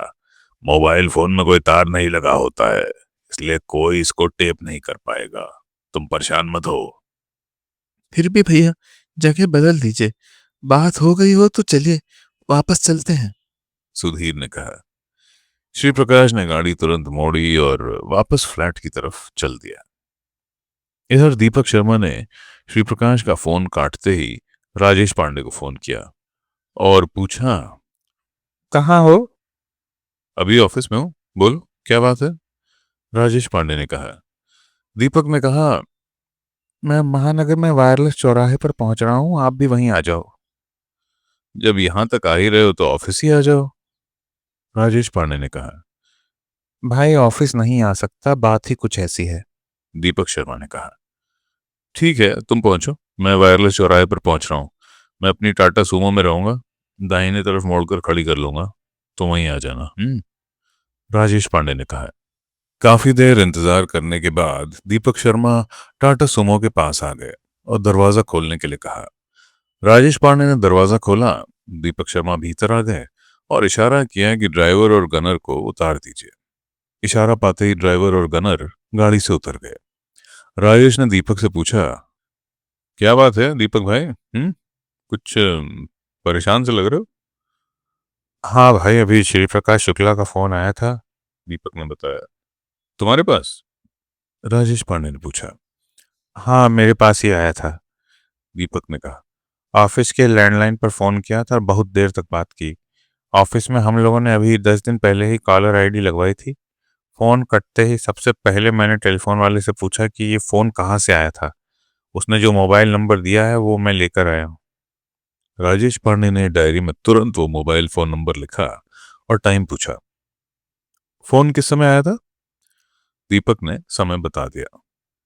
किस लिए फोन किया था उसने? राजेश ने पूछा। कल उसने अररिया में कोई बड़ी हत्या की है, उसकी डिटेल बताई है। दीपक ने बताया। मेरे दिमाग में तुरंत आया है कि ये खबर तो पटना से छपी थी, इसको दोबारा लिखने का कोई मतलब नहीं है। अपनी विशेष खबर के चक्कर में मैंने उससे पूछ लिया कि अगला निशाना क्या है। उसने जो बताया उससे मैं हिल गया हूं। फिर दीपक ने राजेश को पूरी बात बताई। दीपक भाई, ये तो बहुत ही गंभीर बात है। मैं चाहूंगा कि तुम मेरे साथ अभी चलो और अरुण कुमार ऑफिस में है, उनको पूरी बात बताओ। हो सकता है वे और भी कुछ तुमसे जानना चाहें, राजेश पांडे ने कहा। दीपक ने अपनी चिंता जाहिर की। राजेश भाई, मैं नहीं चाहता कि बहुत लोगों को ये बात पता लगे। तुम्हारी पुलिस में भी उसके बहुत शुभचिंतक हैं। अगर उसको कहीं पता लग गया कि मैं अरुण कुमार से मिला हूं तो मुझे तो कहीं भी कट्टे से मरवा देगा। दिन भर मोटरसाइकिल से घूमता रहता हूं, मेरे पास तो सब्जी काटने वाला चाकू भी नहीं रहता। दीपक भाई, घबराने की जरूरत नहीं है। जब बात हमारे तुम्हारे बीच है तो कहीं बाहर नहीं जाएगी। अभी मैं अरुण कुमार को बता देता हूँ कि मैं तुमको साथ लेकर आ रहा हूँ, तो वहां कोई नहीं रहेगा, वहां पर मैं और तुम रहेंगे बस। ये बात अरुण कुमार को भी बता दी जाएगी कि तुम्हारा नाम किसी भी तरह से बाहर नहीं जाना चाहिए, ठीक है? राजेश पांडे ने तसल्ली देते हुए कहा। ठीक है राजू भाई, अगर तुम कहते हो तो चलते हैं उनके पास। मैं अपनी गाड़ी यहीं पान की दुकान पर छोड़ देता हूँ, तुम्हारे साथ चलूंगा, मुझे यहीं पर छोड़ देना। दीपक ने कहा। बिल्कुल ठीक है, राजेश ने कहा। राजेश पांडे ने फोन करके अरुण कुमार को बताया और बात खत्म होते होते ही दोनों एसटीएफ ऑफिस पहुंच गए। राजेश पांडे दीपक शर्मा को लेकर अरुण कुमार के कमरे में चले गए। सबसे पहले दीपक ने वह नंबर बताया जिससे श्री प्रकाश ने फोन किया था। उसके बाद वह बात बताई जो उसने अगले टारगेट के बारे में बताई थी। अरुण कुमार ने दीपक से पूछा कि नाम तो कुछ नहीं बताया। नहीं, मैंने कोशिश की लेकिन उसने कुछ भी नहीं बताया, दीपक ने कहा। बस इतना बताया कि टारगेट गिराने के बाद मैं सबसे पहले आपको बता दूंगा, नहीं तो दूसरे लोग अपना अपना नाम छपवाने लगते हैं। अरुण कुमार दीपक की पूरी बात सुनकर थोड़ा परेशान होने लगे। दीपक शर्मा ने अरुण कुमार से कहा, सर अब हम चलते हैं, बहुत देर तक यहाँ रुकना ठीक नहीं है। लेकिन फिर कुछ देर ठहर कर बोले, सर आप कहीं भी इसका जिक्र करें लेकिन मेरा नाम बिल्कुल ना आए, बाकी आप सब जानते हैं कि नाम आने पर मेरा क्या होगा। दीपक तुम जानते हो मैं जुबान का पक्का हूं, तुम्हारा नाम कहीं नहीं आएगा। अरुण कुमार ने उसे आश्वस्त किया। सर दीपक ने अपनी गाड़ी जहां छोड़ी है मैं वहां तक इन्हें ड्रॉप करके आता हूं, राजेश पांडे ने अरुण कुमार से कहा। दीपक को ड्रॉप करके सीधे यहीं आ जाओ, अरुण कुमार ने कहा। दीपक को वायरलेस चौराहे पर छोड़कर राजेश पांडे 5 मिनट में ही ऑफिस पहुंच गए। बात बहुत गंभीर है, लेकिन ये कौन हो सकता है? अगर ऐसा हुआ तो अब सरकार बौखला जाएगी और हम लोग कुछ भी बताएंगे तो कोई यकीन नहीं करेगा। पहले तो ये आवश्यक है कि टारगेट का पता चले और उसको सुरक्षित कर लिया जाए, या फिर सीधे मुख्यमंत्री को बताया जाए। हो सकता है वो समझ सकें, अरुण कुमार ने कहा। सर बहुत ज्यादा दिमाग नहीं चल पा रहा है, ये कौन हो सकता है ये बात मुख्यमंत्री ही बता सकते हैं। अगर वो एक की जगह 4-5 का भी जिक्र करते हैं तो भी सबके साथ सुरक्षा लगा दी जाएगी, पर यह बात मुख्यमंत्री से कहेगा कौन? दीपक शर्मा का नाम नहीं लेना है तो फिर सूचना का स्रोत क्या बताया जाएगा? राजेश पांडे ने चिंतित होकर कहा। नहीं नहीं नहीं, सूचना का स्रोत कोई नहीं पूछेगा, अरुण कुमार ने कहा। कोई पूछेगा तो बता दिया जाएगा कि टेलीफोन पर बातचीत में सुना गया है लेकिन रिकॉर्डिंग उपलब्ध नहीं है। फिर तो वे मानने को तैयार नहीं होंगे ना सर, राजेश ने कहा। मेरा काम है बताना, मानना ना मानना उनका काम है। मेरे विचार से इसमें बहुत देर नहीं करनी चाहिए, उन्हें जल्द से जल्द बता देना चाहिए। दूसरा, दिल्ली वाली टीम को ये नंबर दे दें और पहले इसका लोकेशन दिखवाएं। नंबर के लोकेशन से यह भी साफ हो जाएगा कि अररिया की जिस घटना का जिक्र यह कर रहा है वो इसने किया भी है या ऐसे ही लंबी लंबी हाँक रहा है, अरुण कुमार ने कहा। यह ठीक है, राजेश पांडे ने कहा। अगले दिन सुबह एसटीएफ के अधिकारियों की मीटिंग में अरुण कुमार ने बताया कि कल जो नंबर मिला था उसके हिसाब से गैंग की लोकेशन दिल्ली में है। दिल्ली की मथुरा रोड पर किसी मार्केट के पास से ये कॉल की गई थी। किसको कॉल की गई थी? सत्येंद्र सिंह ने पूछा।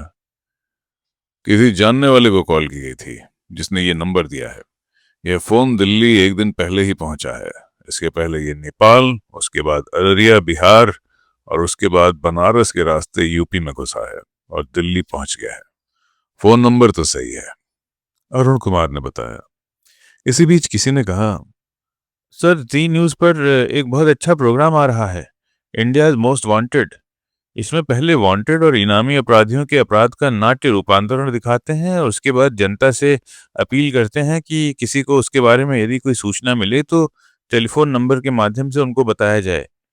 2-3 महीने पहले ये प्रोग्राम शुरू हुआ है, हर मंगलवार को आता है। बहुत जल्दी ही ये बहुत पॉपुलर हो गया है और इसे बहुत से लोग देखते हैं। लखनऊ के एक स्थानीय पत्रकार ने बताया है कि इंडियाज मोस्ट वांटेड का रिपोर्टर जमशेद 2 दिन बाद लखनऊ आ रहा है। अगर उसको श्री प्रकाश शुक्ला की डिटेल दे दी जाए तो हो सकता है कुछ और सूचनाएं मिलने लगे। इसमें कोई हर्ज नहीं है। अगर कोई डिटेल पूछता है तो उसे इसका फोटोग्राफ और लखनऊ की जो 3-4 बड़ी घटनाएं हुई हैं उसका डिटेल दिया जा सकता है। क्योंकि देश के पूरे हिंदी भाषी क्षेत्र में यह प्रोग्राम देखा जाता होगा तो हो सकता है कोई जरूरी सूचना मिल जाए। लेकिन फिलहाल हमें टीवी के भरोसे नहीं बैठना है और दिल्ली वाली टीम को भी ये जगह देखना जरूरी है जहां से कल कॉल की गई थी, अरुण कुमार ने कहा। बिल्कुल दिखवा लेंगे। अगर दिल्ली की लोकेशन मिल रही है तो हमारे ख्याल से हम लोग भी दिल्ली चलकर ही कैंप करें, सत्येंद्र वीर सिंह ने कहा। अरुण कुमार ने कहा, पहले वो 1-2 दिन लगातार वहां पर स्थिर हो जाए तो सभी लोग चलते हैं। अब काफी टाइम हो गया है। अगर वह अपने अगले टारगेट तक पहुंच जाएगा तो बड़ी छीछाल इधर होगी। इसलिए अब ऑफिस में बिल्कुल नहीं बैठना है। जहां कहीं भी 1-2 दिन की लोकेशन मिलती है तो सभी लोग चलेंगे, कितना भी चालाक हो, कभी ना कभी गलती तो करेगा ही। दिल्ली वाली टीम दिल्ली मथुरा रोड के उस नंबर को लेकर दिन भर खाक छानती रही, लेकिन कहीं कोई सुराग नहीं मिला। अगले दिन सवेरे लखनऊ और गोरखपुर बात करने के लिए तीनों फिर अपनी गाड़ी से निकले। रास्ते में नाश्ता किया और फिर दूसरी सड़क पर निकल गए। इस बार काफी दूर जाने के बाद सड़क के किनारे गाड़ी खड़ी की और बात करनी शुरू की। उधर से किसी ने श्री प्रकाश को बताया, आज के अखबार में आपके फोटो के साथ ना 10-12 घटनाओं का जिक्र किया गया है कि ये सारी घटनाएं श्री प्रकाश शुक्ला ने की हैं, लेकिन पुलिस अभी तक उसके नजदीक भी नहीं पहुंच पाई है। अच्छा, कौन कौन सी घटनाएं लिखी हैं? श्री प्रकाश ने पूछा।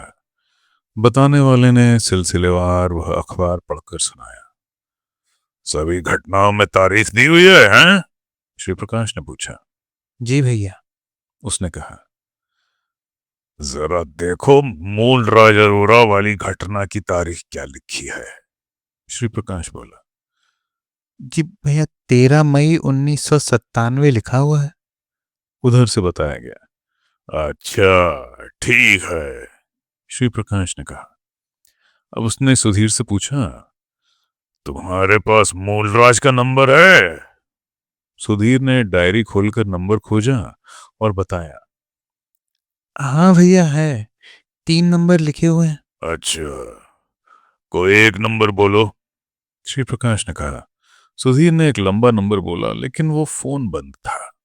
श्री प्रकाश ने दूसरे नंबर पर मिलाया और मूलराज ने फोन उठा लिया। तुम्हारे क्या हाल चाल हैं? श्री प्रकाश ने मूलराज से खैरियत पूछी। सब ठीक है भाई साहब, मूलराज ने कहा। अब श्री प्रकाश ने गुस्से में कहा, अब तुम ना फिर तैयार हो जाओ। ना तो तुमने बाकी का पैसा दिया, ना तुमने जिन सालों के बारे में बताया वे लोग पैसा दे सके। सब साले चिट्ठल निकले। भाई साहब आप किसी और से पता कर लीजिए। जिनका मैंने नाम बताया था सबकी हैसियत मुझसे ज्यादा है। आपने टाइट नहीं किया होगा, नहीं तो मुझसे 2 गुना पैसा दे देते। मूलराज ने कहा, अब तुम्हें उठे हुए भी 1.25 साल हो गए हैं। तुम साल भर से बेवकूफ बना रहे हो, हैं? अब तो पैसा तुम ही दोगे। भागने की कोशिश मत करना वरना तुम्हारी लड़की को उठाऊंगा, श्री प्रकाश ने कहा। भाई साहब मुझे माफ कर दीजिए, मैं वैसे भी बर्बाद हो चुका हूँ।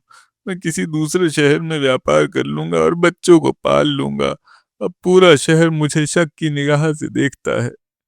मूलराज बोला, तुम फिर बेवकूफ बना रहे हो, हैं?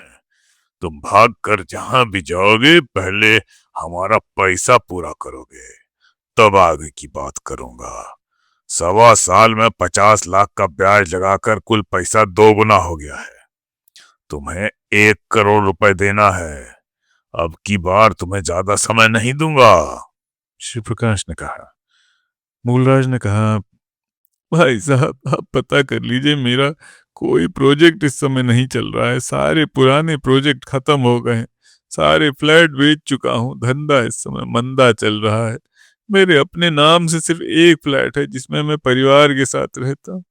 अगर उसको भी बेच दूंगा तब भी मुझे इतने पैसे नहीं मिलेंगे।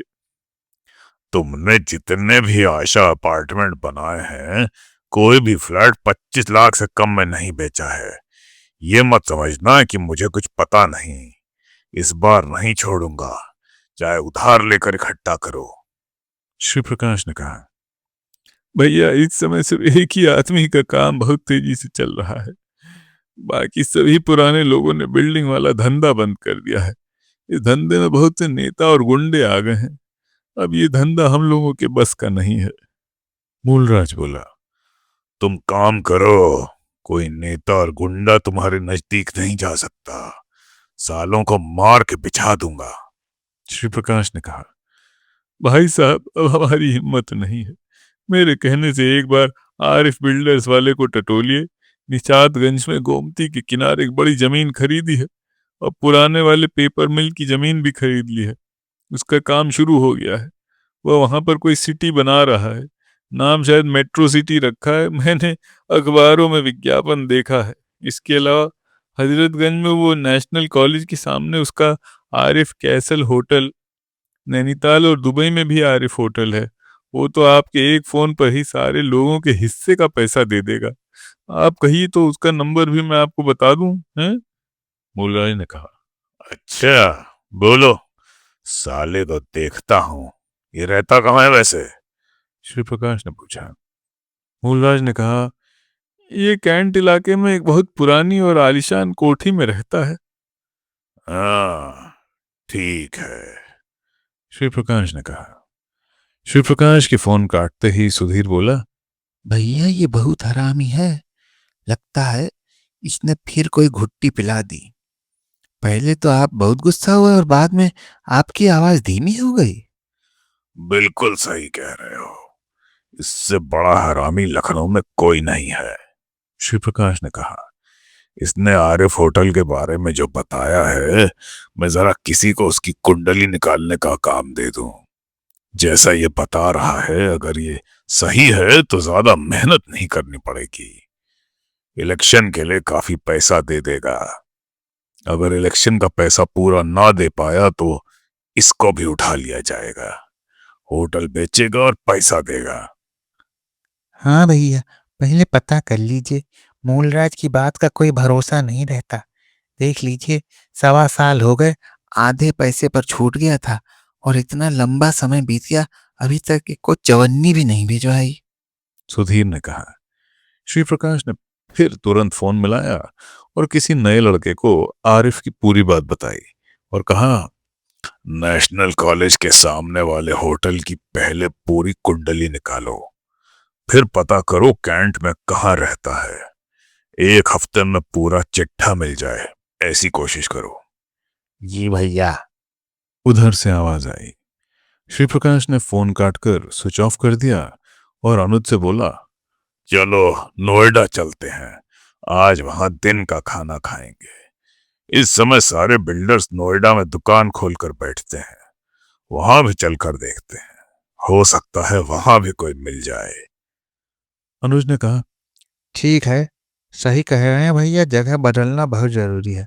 पता नहीं कौन सा शनीचर लग गया है, जगह छोड़ते ही ये एसटीएफ वाले आ जाते हैं। फिर अचानक बोला, भैया हम लोग ना उसी रोड पर आ गए जहां पर गाड़ी खड़ी करके वो परसों सवेरे बात की थी। बात की थी तो क्या मोबाइल फोन में फोटो भी चला जाता है? क्यों इतना परेशान हो रहे हो? श्री प्रकाश ने कहा। नहीं भैया, फोटो कैसे चला जाएगा, मैं तो बता रहा था। अनुज ने कहा। चिंता न करो, मैं अब यूपी गेट से पहले कहीं भी गाड़ी की रफ्तार धीमे नहीं करूंगा। श्री प्रकाश ने कहा। ठीक है। अनुज बोला। थोड़ी देर में ही सुधीर बोल पड़ा, अरे भैया देखिए, जहाँ आइसक्रीम पार्लर के सामने हम लोगों ने बात की थी, वो पूरी रोड ब्लॉक करके पुलिस चेकिंग कर रही है और आसपास भी काफी पुलिस लगी हुई है। श्री प्रकाश ने अपनी गर्दन दाहिनी ओर घुमाकर देखा और देखते ही अपनी स्पीड तेज कर दी। 400 किलोमीटर आगे जाने के बाद श्री प्रकाश ने अनुज से कहा, देखो कोई गाड़ी पीछे तो नहीं आ रही है। नहीं, कोई गाड़ी नहीं आ रही पीछे। अनुज ने पीछे देखकर बताया। जरूरी नहीं कि ये पुलिस वाले हम लोगों को ढूंढते हुए ही आए हों। श्री प्रकाश ने लापरवाही से कहा। भैया जब मैं ईस्ट वेस्ट एयरलाइंस में नौकरी करता था तो वहीं से 3-4 किलोमीटर आगे हमारा ऑफिस था। दिन में 4 बार इधर से ही आता जाता था। मैंने कभी यहाँ पुलिस नहीं देखी। कभी कभार गश्त लगाने वाले दिल्ली पुलिस के सिपाही मोटरसाइकिल खड़ी करके यहीं आइसक्रीम खाते हुए दिख जाते थे, पर इतनी गाड़ियां और इतने पुलिस वाले कभी नहीं आए।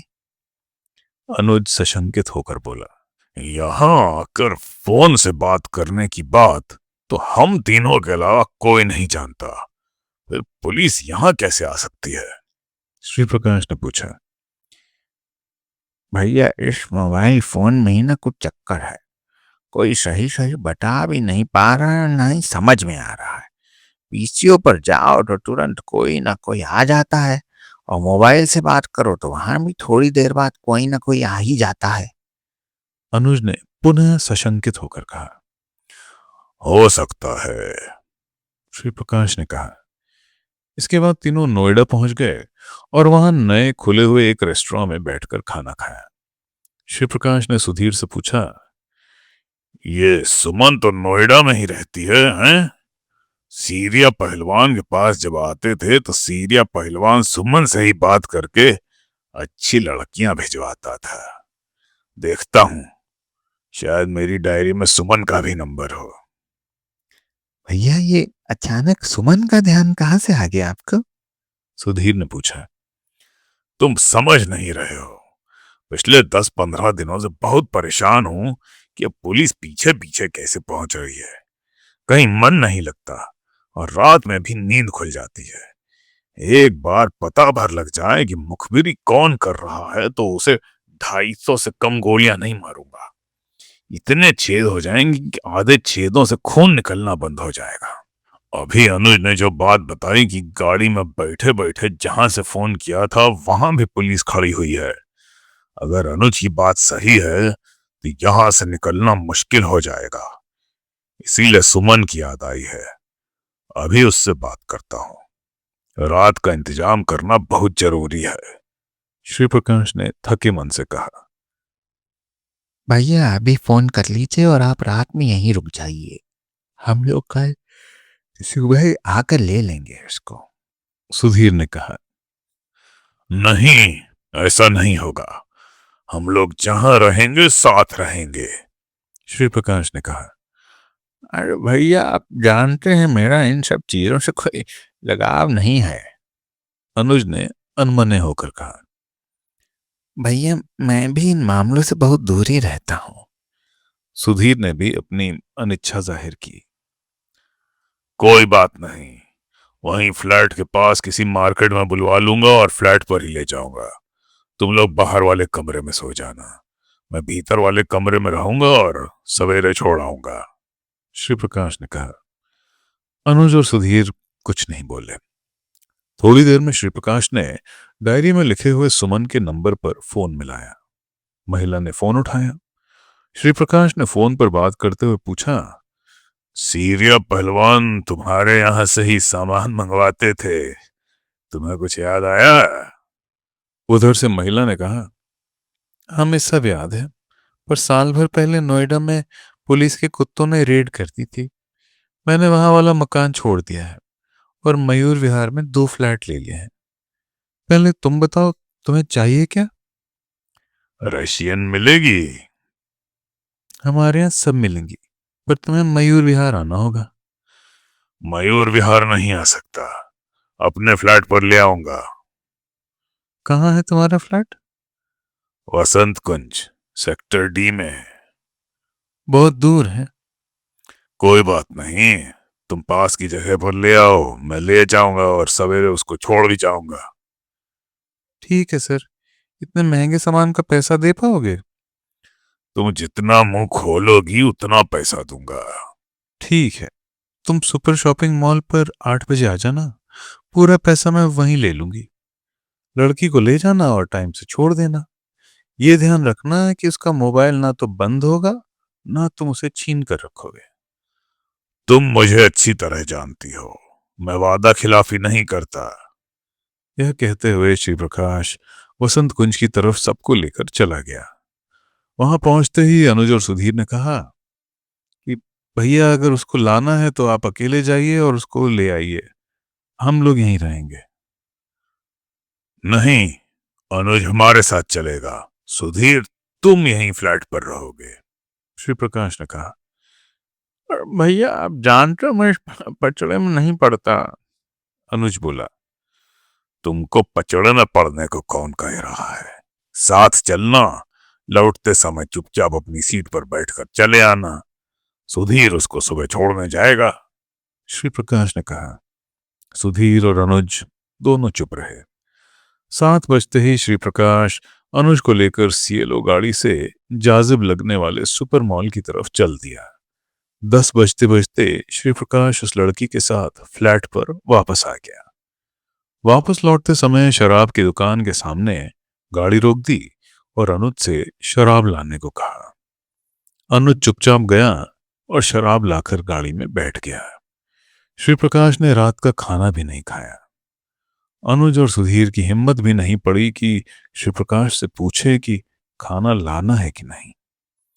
सुधीर 3 लोगों का खाना लेकर आया। श्री प्रकाश का खाना अलमारी में रख दिया और दोनों खाना खाकर सो गए।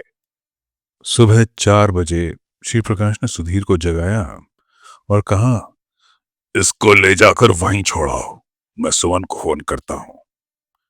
ठीक है, सुधीर ने कहा। फिर लड़की से बोला, तुम लिफ्ट से नीचे पहुंचो, मैं सीढ़ियों से नीचे आ रहा हूं।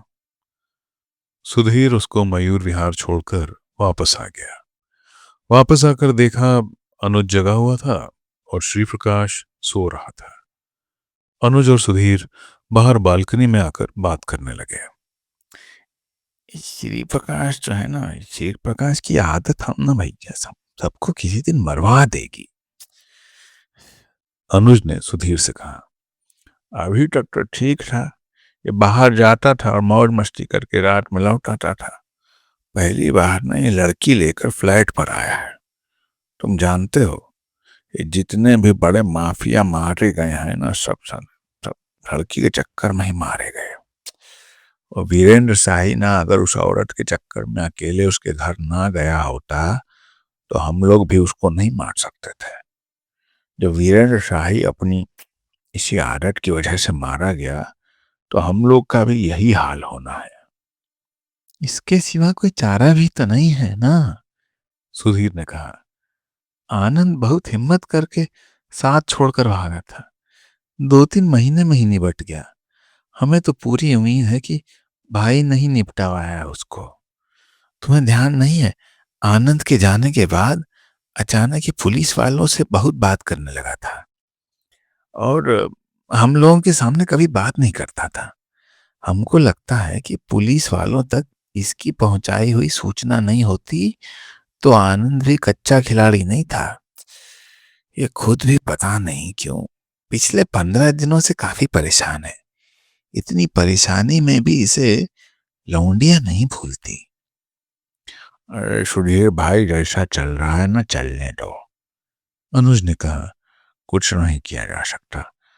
हमारा भी परिवार जेल में है और तुम्हारे भी परिवार के कई लोग जेल में कैद हैं। हमारे पास इसके साथ रहने के सिवा कोई दूसरा चारा ही नहीं है। अब तो इसने पूरी सल्तनत अपने कब्जे में कर रखी है।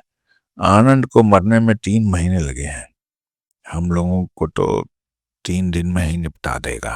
अब पुलिस वाले इसके इतना ज्यादा संपर्क में हैं कि इसे कुछ करने की जरूरत ही नहीं पड़ेगी। पुलिस वालों को ये बता देगा, पुलिस ही दौड़ाकर हमें मार देगी। कुंडली निकालने वाले लौंडे इतना ट्रेंड कर लिए हैं कि हमारी तुम्हारी कुंडली भी 4-6 घंटे में निकलवा देगा। इतनी गुफ्तगू के बाद दोनों खामोश हो गए। बालकनी से आकर फिर से बिस्तर पर लेट गए। सुधीर ने कहा, थोड़ा आराम कर लो, अकेले तो नाश्ता करने भी नहीं जा सकते। ये रात भर जगा है, देर से उठेगा। इसके उठने का इंतजार करो, इसके उठने के बाद ही ना नहा धोकर नाश्ता करने चलेंगे। फिर दोनों सो गए। श्री प्रकाश दिन में 1 बजे के आसपास सोकर उठा और अनुज से कहा, तुम लोग नाश्ता करने नहीं गए? भैया हम लोग तो आप ही का इंतजार कर रहे थे। अनुज ने कहा। अरे 1 बज रहा है, तुम लोग नाश्ता पानी कर रहे थे, मैं बाद में नाश्ता कर लेता। श्री प्रकाश बोला। कोई बात नहीं भैया, नहा धोकर तैयार हो जाइए, सब लोग एक साथ ही चलते हैं। सुधीर ने कहा। श्री प्रकाश जल्दी जल्दी तैयार हुआ और फिर तीनों लोग बाहर निकले। चलो सब लोग खाना खा लेते हैं, नाश्ता करने का समय नहीं रहा। आज सवेरे से बात भी नहीं हुई, किसी से चलकर बात करते हैं। श्री प्रकाश ने कहा। पहले तीनों ने जाकर सड़क के किनारे एक ढाबे पर खाना खाया और वहां से निकलकर फिर सड़क के किनारे अपनी गाड़ी खड़ी करके लखनऊ के लड़कों से बात करनी शुरू की। जैसे ही फोन उठा तो उधर से उस लड़के ने बताया, भैया आज तो सारे अखबारों में यही निकला है कि उत्तर प्रदेश शासन ने आपके ऊपर 2 लाख रुपए का इनाम रख दिया है। आपके बराबर यानी 2 लाख रुपए का इनाम ब्रिजेश सिंह पर भी है। इससे ज़्यादा इनाम किसी के ऊपर नहीं है। सुधीर और अनुज पर 20-20 हज़ार रुपये का इनाम है। बाकी और लोगों के नाम भी लिखे हुए हैं जिन पर 10-10 हज़ार रुपये का इनाम शासन से घोषित हुआ है। सभी अखबारों में ना भैया आपका फोटो छपा है और नीचे ये लिखा हुआ है कि उत्तर प्रदेश के प्रमुख सचिव गृह ने इस इनाम की घोषणा की है। सूचना देने वाले या पकड़ने वाले को ये इनाम दिया जाएगा। फोटो कौन सा छपा है, वही पुराना वाला या कोई नया वाला? श्री प्रकाश ने पूछा। उधर से बताया गया, वही जीन्स है भैया, वही टी शर्ट वाला पुराना फोटो ही छपा है, कोई नया फोटो नहीं है।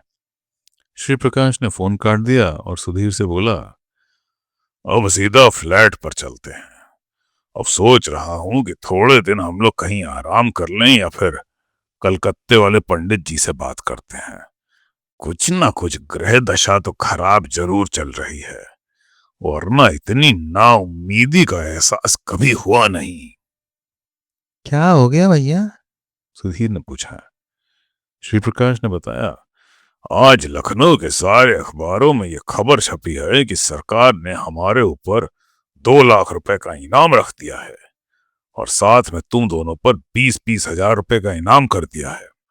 मेरी समझ में ये नहीं आ रहा है कि मेरे ऊपर और तुम दोनों के ऊपर ही ज्यादा इनाम क्यों है। बाकी सब पर 10,000 या 5,000 का इनाम किया गया है। ना तो इसमें पवन पांडे का नाम है और ना नीलेंद्र पांडे का नाम है, ना अखिलेश का नाम है, ना ही हेम सिंह का नाम है। जो कोई भी मुखबिरी कर रहा है, सटीक मुखबिरी कर रहा है कि हम ही 3 एक साथ चल रहे हैं। सीधे फ्लैट पर चलते हैं, खाना खाएंगे और फिर सोएंगे। शाम को कॉलोनी वाले पार्क में टहलेंगे, किसी से बात नहीं करेंगे, ना तो बाहर जाकर बात करेंगे और ना ही फ्लैट से बात करेंगे। 2-3 दिन बाद कलकत्ता वाले पंडित जी से राय लेंगे कि किस वजह से 15-20 दिन से पुलिस हमारे आसपास ही मंडरा रही है। हम लोग जहां जाते हैं वहीं पर पहुंच जाती है। ये माजरा क्या है? 2 लाख का इनाम तो बहुत होता है भैया, फोटो भी आपका लगभग वही है। यह तो कोई भी कहीं देख लेगा तो हम लोग गिरदार में फंसकर परेशान हो जाएंगे। ये जो खुलेआम हम लोग होटलबाजी करते हैं ना, सड़कों पर घूमते हैं, अब ये भी ठीक नहीं है। सुधीर ने कहा। मेरे बराबर का इनाम सिर्फ ब्रिजेश सिंह और त्रिभुवन सिंह पर है। बिरजू भैया हमसे बहुत आगे भी हैं और बड़े भी। अब तो उनका अरबों का काम हो गया है। बिरजू भैया की मार तो बहुत दूर दूर तक है। इन सालों ने जानबूझकर 2 लाख रुपए का इनाम रखा है। श्री प्रकाश ने कहा। खाना खाने के बाद ये तीनों बातें करते हुए फ्लैट पर पहुंच गए। काफी देर तक यही बात करते रहे कि कैसे पुलिस इन लोगों के जगह छोड़ने के तुरंत बाद पहुंच जाती है। पुलिस वहां भी पहुंच गई, जहां पहुंचने का ना तो कोई प्लान था और ना ही किसी को मालूम था। बस वे 3 लोग ही जानते हैं। अनुज ने कहा, भैया अगर आप गौर करिए तो हम लोगों ने जहां जहां मोबाइल या पीसीओ का इस्तेमाल किया है, पुलिस वहीं वहीं पहुंची है। सारे सिम और मोबाइल में एक साथ ही ले भी आया था। इस बार वाले 5 सिम तो पटना से ले आया था। पटना वाली सिम की दुकान पर पुलिस पहुंची कि नहीं पहुंची, ये तो नहीं मालूम। लेकिन न भैया, लेकिन कोई ऐसी बात तो है जो हम लोगों के फोन से ही गूंथी बिंधी है। हमें यह इल्हाम कैसे हो कि पुलिस हमारे पीछे पीछे क्यों और कैसे घूम रही है। आप माने या न माने, ये एसटीएफ वाला राजेश पांडे जो है ना, ये हमेशा मोबाइल कंपनी में बैठा रहता है। अपना वो नरवदेश्वर बता रहा था कि लखनऊ के पुलिस वाले जो है ना, वो भी इससे बहुत डरते हैं। पता नहीं कैसे मोबाइल की बात को सुन लेता है। इसीलिए ना अरुण कुमार इसको बहुत मानता है। और अरुण कुमार भी बहुत कर्रा वाला अधिकारी है। अपनी आन पर आ जाता है तो जान की परवाह तक नहीं करता। भैया, आपको पता होगा, वो मुख्तार अंसारी के मकान के सामने से ना कभी कोई पुलिस वाला नहीं गुजरता था। इसी अरुण कुमार ने गाजीपुर में कर्फ्यू लगाकर मुख्तार अंसारी की कुर्की की थी। पूर्वांचल में मुख्तार अंसारी और उसके भाई वो अफजल अंसारी ना सबसे ज्यादा रसूख वाले लोग हैं। इनसे ज्यादा रसूख किसी का नहीं है। अरुण कुमार पूरी फोर्स लेकर ना भैया मकान पर चढ़ गया था और 3 मंजिले से उनका फ्रिज, टीवी और बक्सा इसे बाहर सड़क पर फेंक रहे थे जैसे सब्जी का छिलका फेंक रहे। किसी की भी बात नहीं सुनी थी। मंत्री और मुख्यमंत्री का फोन भी उठाना बंद कर दिया था। और मुख्तार और अफजल की कुर्की के बाद ही ने ना फोन उठाया था। हाँ, अच्छा याद दिलाया। ये वही आदमी है जिसके नाम से मुख्तार की रूह कांपती है। इलेक्शन के समय में तो पप्पू यादव के 100 आदमियों के काफिला को बिहार से उत्तर प्रदेश की सीमा में आते समय रोक दिया था। और थोड़ा सा पप्पू यादव के लौंडे टेढ़े हो रहे थे तो भेड़ बकरी की तरह धुना था। सब गाड़ियां और असले छोड़कर भाग गए थे। कई सालों तक थाने पर पप्पू यादव की गाड़ियां और असलहे पड़े पड़े सड़ गए। श्री प्रकाश बोला। श्री प्रकाश ने बातचीत को आगे बढ़ाते हुए कहा, अच्छा, अब मैं समझ गया। सारे हरामियों को इकट्ठा करके ना ये एसटीएफ बनाई गई है। अनुज, तुम्हारी बात में दम लग रहा है। जरूर इन सालों को मोबाइल का कुछ तोड़ मिल गया है, लेकिन किया क्या जाए। बिना बात किए भी तो काम नहीं चलेगा। अच्छी पकड़ अगर मिल भी जाएगी तो टेंडर की वसूली बिना फोन के कैसे होगी। अरे भैया, एकदम तो बंद नहीं किया जा सकता, लेकिन बहुत जरूरी हो ना भैया, तभी इस्तेमाल किया जाए। और मेरे विचार से ना, हम लोग जहाँ कहीं भी रहें या जाएं, वहां से कम 50 किलोमीटर की दूरी पर जाकर ही पीसीओ से बात करें और दोबारा उस पीसीओ पर कभी ना जाएं। बहुत देर तक एक पीसीओ पर रुकना भी ना भैया ठीक नहीं है। एक पीसीओ से सिर्फ एक बात की जाए और मोबाइल का तो जहां तक मेरी समझ में आ रहा है ना भैया, उपयोग अब बंद ही किया जाए। अनुज ने कहा। मोबाइल को कैसे बंद किया जा सकता है। तुम्हारी इस बात में दम है कि जहां पर हम लोग रुकें वहां पर मोबाइल का इस्तेमाल बिल्कुल ना किया जाए। मोबाइल का इस्तेमाल सिर्फ चलते समय गाड़ी में किया जाए। लेकिन समस्या तो तब है जब गाड़ी ज्यादा स्पीड में होती है तो थोड़ी थोड़ी देर में मोबाइल कट जाता है, फिर काफी देर तक बात नहीं हो पाती। लेकिन तुम्हारी बात सही है, कुछ तो करना ही पड़ेगा। इन सालों ने बहुत तंग कर दिया है। अभी 2-3 दिन तक आराम करते हैं। थोड़ा मन स्थिर हो जाए फिर बात करेंगे। कलकत्ता में गुरुजी से भी 2-3 दिन बाद ही बात करेंगे। श्री प्रकाश ने कहा। तो मित्रों, ये था वर्चस्व का 22वां अध्याय। अगला अध्याय हम जल्दी लाएंगे। लाइक, सब्सक्राइब और शेयर जरूर करिएगा। सुनने के लिए धन्यवाद।